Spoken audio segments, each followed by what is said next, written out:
Hello, hello, and welcome back, everyone. I'm Sacred Sage, and I hope you guys are having a good day. Today we're going to be talking about why night scenes are blue. But before that, as a reminder, if this video helps you out in any way, shape, or form, consider subscribing and leaving a like or a comment. I'd really appreciate that. So with that out the way, let's get into it.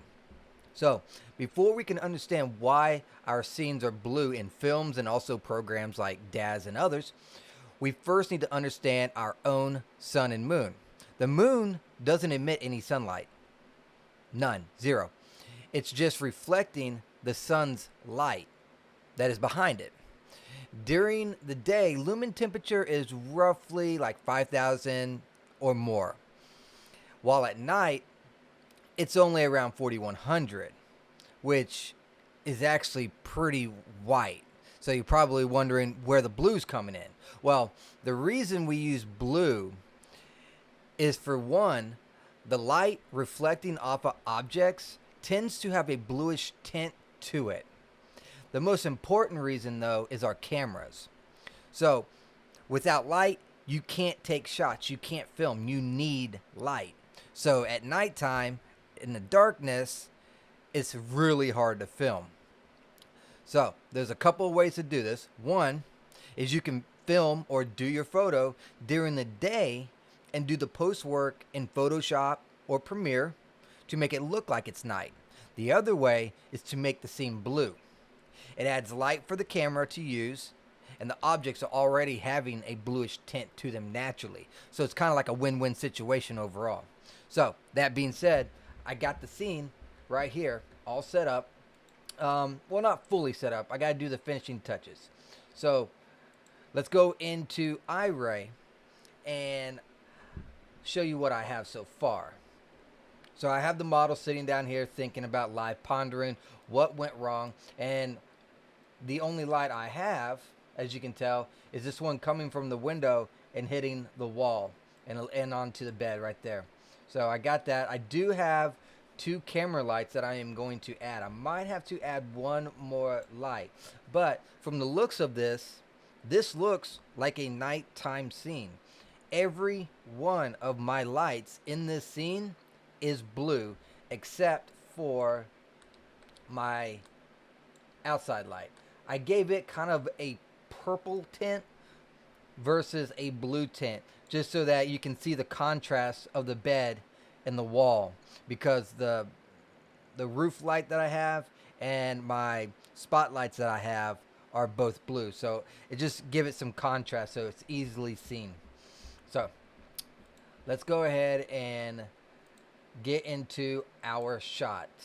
So here's camera one, and as you can tell, you can't hardly see her whatsoever. I like the glow on the ground. That's good. I like what's on the bed. I like what's shining on her. This little tint on the elbow and all the way down the arm. That looks nice. But I do not like the fact you can't see her face. So let's fix this and still stay true to why the scene is blue. Yeah, I had a hard time when I first began doing this type of stuff on making a scene actually look night.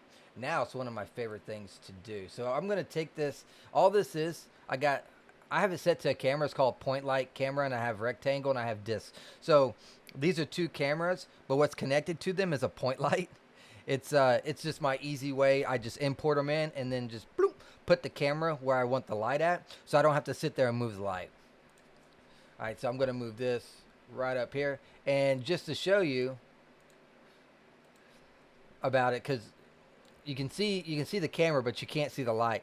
And what I did there, it was annoying me really bad. So let's go to the light. Which one is this one? This one is the rectangle point light, and let's go into parameters. Because I don't think I've ever showed this. So there is a setting.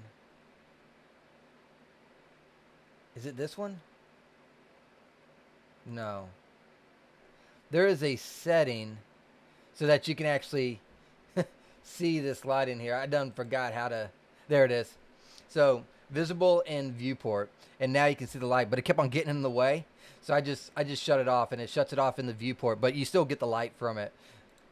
All right, so we got the rectangle here, and then we got the disc. Let's go ahead and put the disc about in the same spot, and that'll give us some lumens hitting her face. And let's see if it's enough. If not, I'll just bring in another ghost light. Son of a gun, I lost my camera shot because of that. Well, poo. All right, so let's go back and try and get that same shot. This is why you lock your camera. See, when you lock your camera, you don't have to worry about doing stupid stuff like I just did.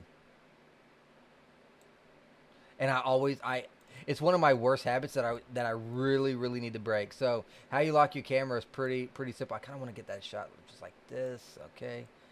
All right. Let's go ahead and get a bigger view. I want to get more of, yeah, something like this, so I can get the moonlight coming in.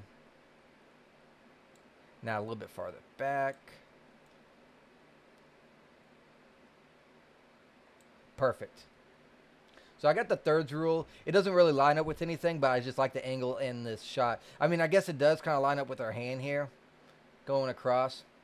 So that's the only place I can see any symmetry whatsoever. I guess the bed too. It goes along the bed line, so there's a little bit of symmetry. So let's go ahead and show how to lock the camera. All you do is lock, oops, wrong thing. You go to your camera like this, and then you lock, and you just hit this lock button all the way down. So now when I try to move, I can't move. WASD doesn't move. Twirls don't move. I got my shot and it's locked. It's good. This is the final shot. So let's go ahead. I also forgot to do my depth of field. So let's go ahead and do that too. Depth of field is already on. We'll just bring it back. That's probably a little bit too much for me, so I'm going to go ahead and make that even smaller. Something like that. And then we'll bring it back some more, kind of like that. Go into our camera shot, and then we will mess with our width. Perfect. Now let's see how much those cameras work. Now the camera's light is also blue. So those point lights that I got set up are blue, as you can tell. So let's take off this third light. You can see her, but I think it's a little too much, to be fair. So we can just, there's two ways to do this. I can add more blue to it, which I think I kind of want more blue because this is too much white on her. Or I could do, the other way is just lowering the lumen altogether. But I think I'm just going to go for a little bit of a darker blue. Let's try something like this. And then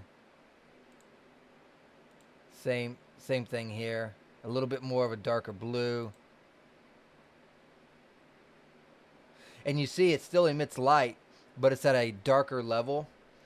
And I feel like that is that looks better to me than what I did. But I don't want to go any more darker. I think this is a good tone. So I am now going to lower the lumen for it. This is the joy of art. There's no wrong way to do it.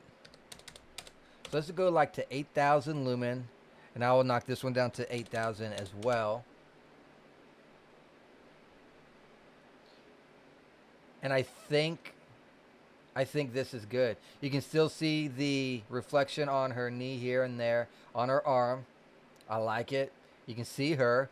She has a blue color tint to her, which you can see the difference because before we added those cameras, you couldn't even see her.